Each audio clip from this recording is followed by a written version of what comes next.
Alright, engagement resource allocation.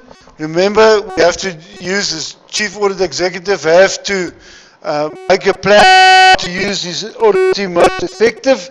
So, internal auditors should determine appropriate resources to achieve engagement objectives. Staffing should be based on evaluation of the nature and complexity of each engagement, time constraints, available of resources to establish the personnel need and skills level needed. Remember, if we don't have it, we can consult guys to do it for us. If it's a very complicated thing, like I said, the benches issues, which could be a quite complicated area for you to work in, you don't have skills, or I want to put up a new incentive scheme. It's not things that we normally work with, so we'll get expertise from outside to do those things for us. Time constraint. If we've got two internal auditors with the Chief Audit Executive and we have to do certain things quickly, we have to employ casuals for that thing. We find fraud in a specific department, we have to close those loopholes or the gap, and we have to get specific guys in quick as possible to stop the outflow of money. Engagement working plan. Working plan should establish procedures for identify, analyze, evaluate, recording information during the assessment. No job is done without the paperwork. No job. And if you can't tell me how did you get to your conclusion can be 100% correct, but it can't be repeated. If I phone you 6 months after you left the company service and say, how did you get to this conclusion? Say, no, I can't remember. So it should be written down, your facts should be written down, how you reach your conclusion. So a guy with the reasonable same experience and work skills to you will make reasonable the same conclusion that you have done. Put things into writing. Cover your own backside so they can't kick you on the bum so your nose are bleeding. And then when you got cross-examining by lawyers, they will normally try to embarrass you by telling you, oh, you didn't do your job properly. You didn't act in a professional way. Say, sir, according to the information I got in front of me during the audit, I did this and this and this. That's why I made that conclusion. But shouldn't you interpret that, sir? According to my experience and knowledge, this is what I've done, over and done. If you like it or not, that's the facts. Was it a blue car? Sir, according to my information on that stage, we didn't see the car, so we make an establishment. According to the registration documents, the car was red. Oh, they registered 6 months before. Sir, according to the registration documents, this car should be red. Not a blue one. So you got a registration documents for this vehicle that was missing. Now the opposite side says, no man, the guy didn't take the red one, he took the blue one. Does it really make a matter if the car was stolen, if it was red and blue when he left the gate? No. It's engine numbers, things that you can verify. Engine number, VIN number, those sort of things are relevant. And what is on your external document of a car's documentation? It's the module, date purchase, it's roadworthy information, shows your engine number, VIN number. There's no really any indication on that license this if the car's red or white or blue or whatever. You as an auditor didn't see the car leaving the gate. So what do you got in front of you? The registration documents that said it was a blue car or a red car. So establish procedures for identify, analyze, and evaluate. Identify, we should know what we're looking for. Analyze, we should have fixed parameters to test against. Evaluate, do we analyze things, we can make evaluation out of our tests. Recording information, working papers. Working papers. I will still do working papers with you during this next 10 weeks. and we show what's the condition of the working papers. What should be contained in the working paper? Look at engagement, special conditions for special engagements to be developed. We have to look at what is needed, even down there, what is needed, if you look at those things. Performing the engagement should identify, analyze, evaluate, and record sufficient information to achieve the engagement objective. Look down, sufficient information.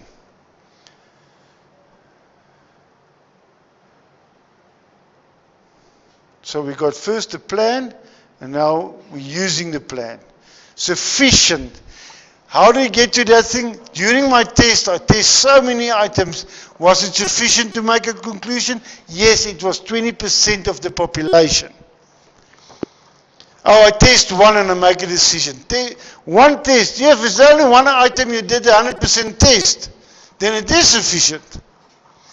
But we can't afford to do 100% test. Will 100% test give us 100% assurance? No, because there could information be lost. Or this information was kept from you. You won't know, even though you said I did 100% evaluation on the whole thing, I couldn't say it's 100% test. Identify information should identify sufficient, reliable, relevant, and useful information.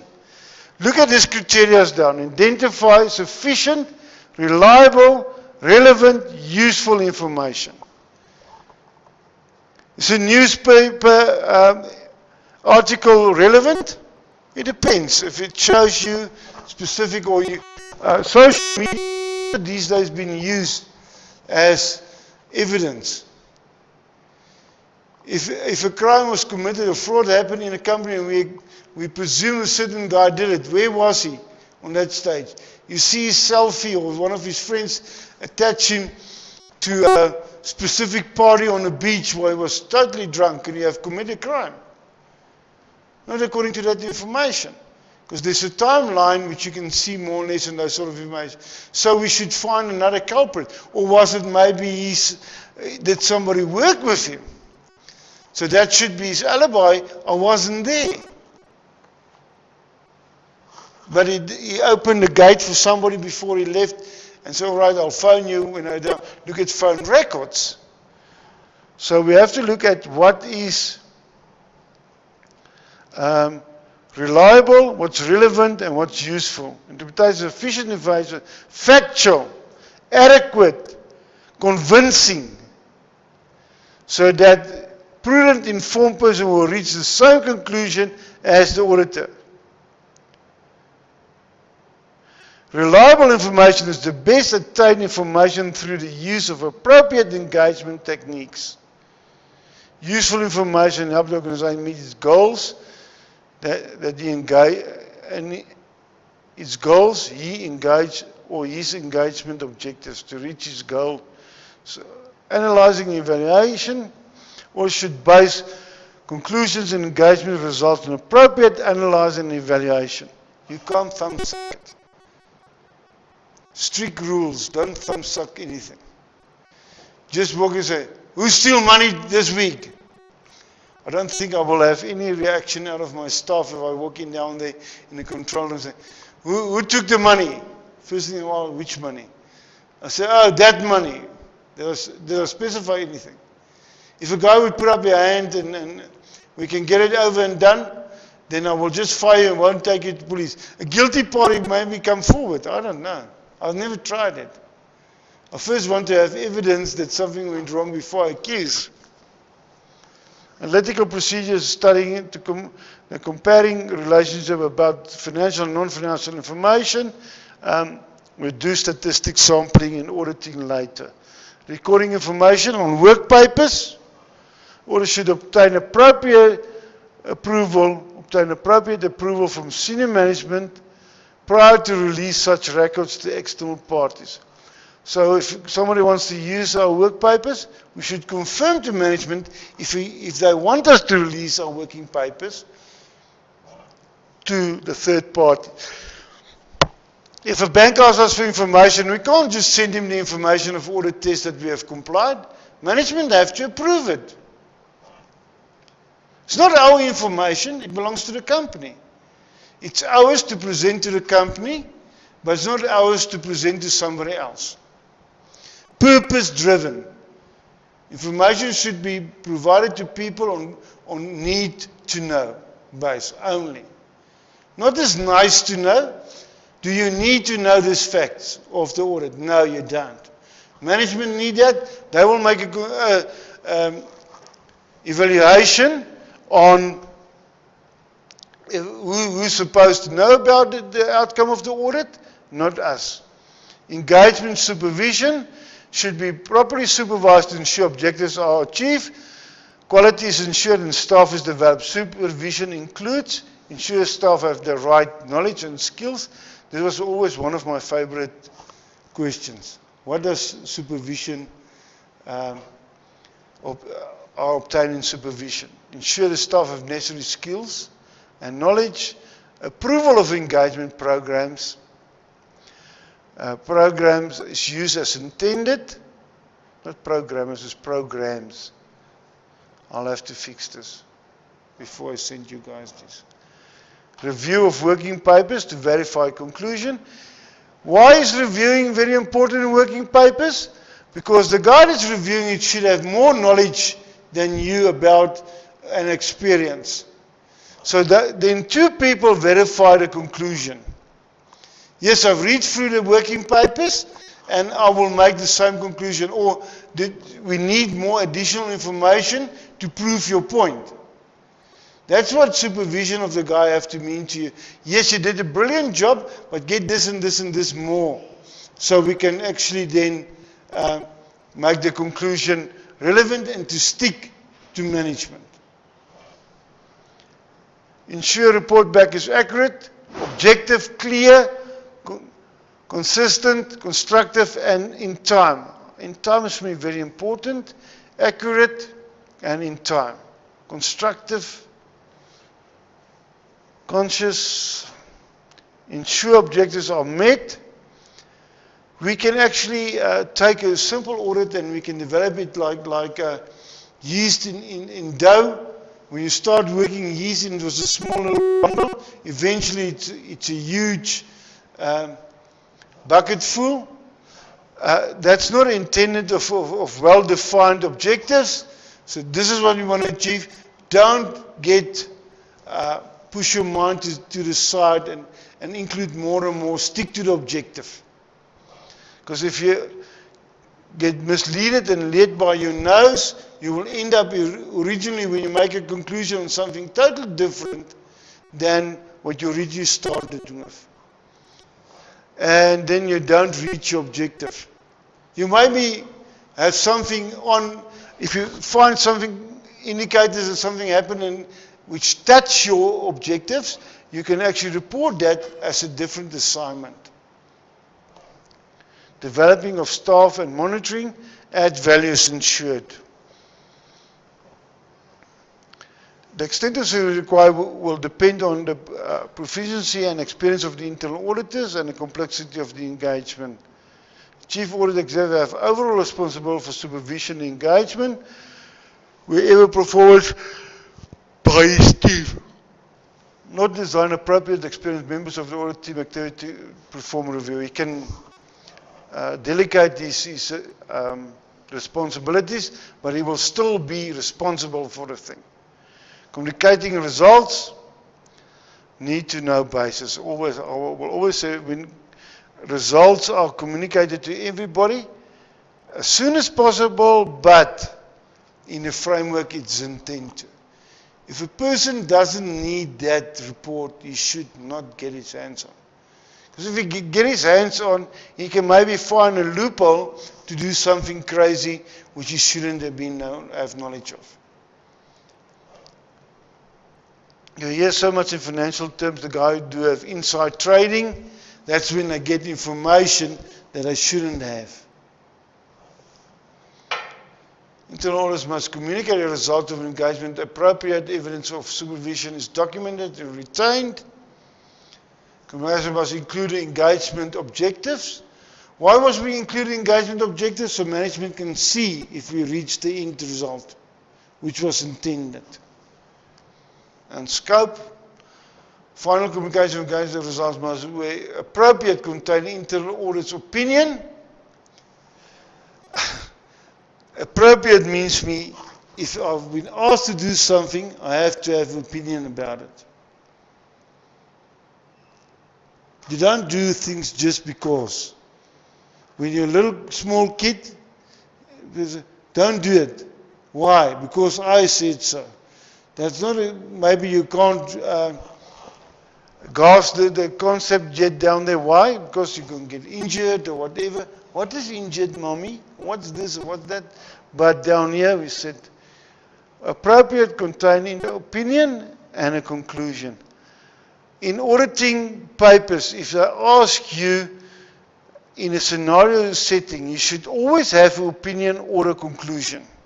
In my opinion, this happened. You can be totally wrong in an auditing question, but due to the fact that you present your opinion out of the information that you present, they can still give you a mark for your opinion.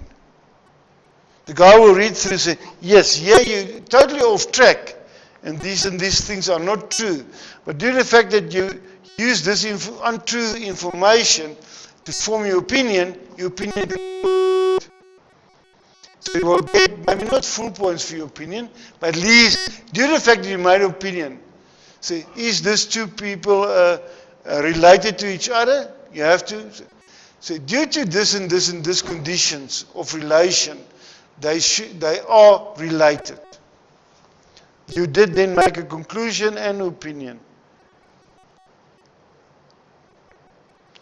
When issuing an opinion or conclusion, must take into account of the expectations of senior management, the board and stakeholders, and must be supported by evidence which are reliable, relevant and useful. Look at that opinion from the formation of such opinion requires consideration of engagement results and their significance. Individuals are encouraged to acknowledge satisfactory performance in engagement communication. Engagement. If you go do a terrific job, tell him. Why you want to tell him? You want to be a friend for life. If somebody do a good job, you want to hear sometimes, yeah, I'm doing a good job. Not always just criticize. Whatever I do is wrong. It's not true. Maybe 95% what you're doing are right and 5% is wrong, which can still be fixed. But 95% of your stuff don't have to change. But your perception then is, hell, I have to find a new job. I don't need to do anything right down there. When releasing engagement results to parties outside the organization, the communication must be include limitations on the distribution and use of the results. I've dealt with this before. Whatever has been communicated should be approved. If the company allows you to do assignment for a banking for a specific purpose, those guys from the external side that will use that information will be then being approved by the company to have that information. Quality of communication. This is very important. If you do something, it should be accurate, objective, clear, well stated the facts, conscious, constructive, complete and timely. Interpretation. Accurate are free from errors and distortion and are faithfully to the underlying facts. Look down. Accurate are free from errors, accurate.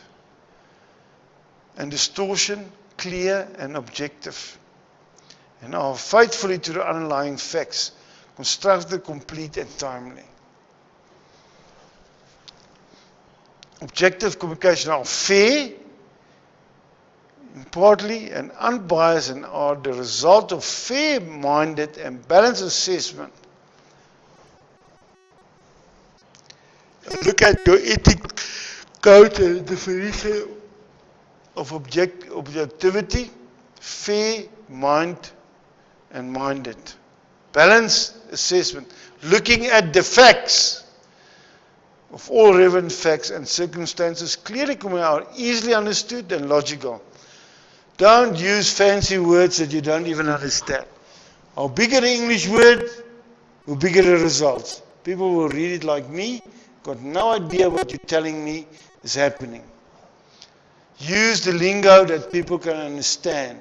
Don't make it too simple, because then it looks like you don't know any big words. But people must be easily understand it. Clear communication are easily understood and logical, avoiding unnecessary technical languages. But if you're working with a computer guy, use computer language. He will know what it means. But the third party that's not in computers that heavily will have no idea what you're talking about, but the purpose was to report to the computer fanatic. Conscious communication are to the point and avoid unnecessary over-exaggeration. Yeah, but Sonny said, Sonny will do this and that, and it will happen in 6 weeks. You can just say, Sonny would report back in 2 weeks' time. Due to the fact you will go on holiday, why do you need all this irrelevant information? The report back time will be 6 weeks. It's not a company or the reader's concern if Sonny will go into labor or whatever. They only want to know when they get a report. Constructs are helpful to the engagement client and organization and lead to improvement when needed. Complete communication lack nothing that is essential to the target audience and include also sufficient and relevant information and observations to support recommendations and conclusions. Timely communication are appropriate and expedite depending on the significance of the issue, allowing management to take appropriate corrective action. Timely, if something could be prevented or damage could be prevented, we want it as soon as possible. Errors of omission. The final communication contains significant errors of omission. The chief auditor must communicate corrective information to all parties. If we find out something is wrong, we can fix it, but we then tell people we made an error. We're not like a medical doctor that buries mistakes. We must fix it. We should use the conduct confirmation of internal audit standards for the profession practice of internal auditing. It may report to the engagement are conducted in connection in conformance with the national standards. So we do practice the standards and we report back. Engagement clause and non-conformation. If we don't comply with it, principles or rule of conduct of code of ethics standards which will fully compliance would not achieve. Reasons for non-compliance, we have to report that to the board of internal auditors. The chief auditor must communicate around to appropriate parties. There's the interpretation according to the Institute of Internal Auditors. Is responsible for reviewing and approving the final engagement communication before issue those to the other parties and to establish the destination we should reach. And the poor guy, chief audit executive, stay responsible. It's like me. I've got a very responsible job at home. Everything that goes wrong, I'm responsible for it. So I've got a very responsible job at home. If not otherwise mandated by legal, statutory, or regulation requirements, prior to release results to parties outside the organization, you must assess the potential risk to the organization. If it's not needed by anything or required by anything not to disclose, why do you want to disclose it? So assess the potential risk to the organization. I'm strictly for this assurance compliance of this standard. don't release stuff that don't need to be released. If there's a specific need for those things, you can use it, but please don't just release for the sake of release. If we're not happy with the results, report the thing. The communication will identify the scope, including the time period to which the opinion pertains. Scope limitations concerning of the relevant projects include reliance on the insurance provider. Go through that interpretation down there. Monitoring process. Chief Auditor must establish and maintain a system of monitoring the process of results and disclosure of results. The poor Chief Audit Executive, I think they must pay him very well. This poor guy is always in trouble. Every sentence the Chief Audit Executive, the Chief Audit should must establish follow-up procedures to ensure that management action has been effectively implemented or that senior may accept the risk of not taking action. This is important.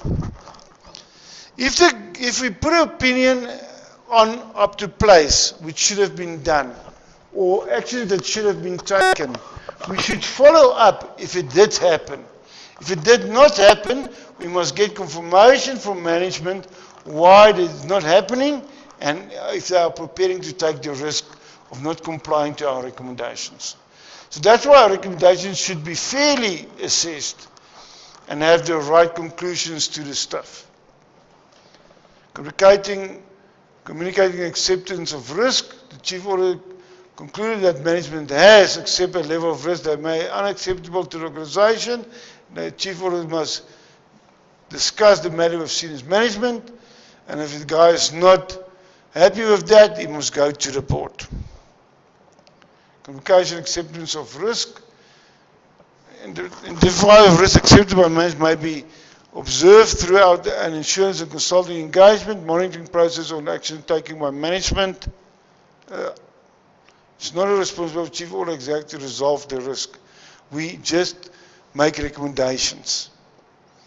They must change their ways. We make recommendations, they must change. All right, system of monitoring. Set the time frame for response. Framework of evaluation of those responses. How are we going to do it? Method of verification of this response. Steps for follow-up of engagement if needed. Communication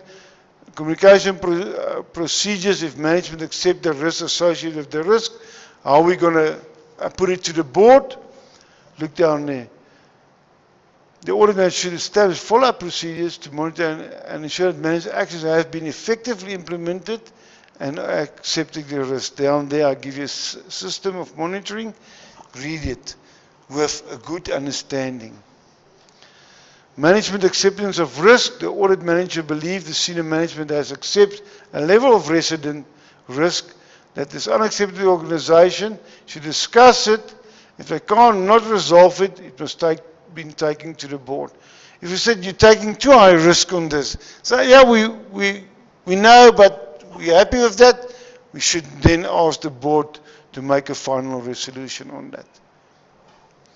All right, we can stop down there. 35 slides done down there, so we can look at some stuff on your study guide if you want to ask me other questions. But that's the formal lecture.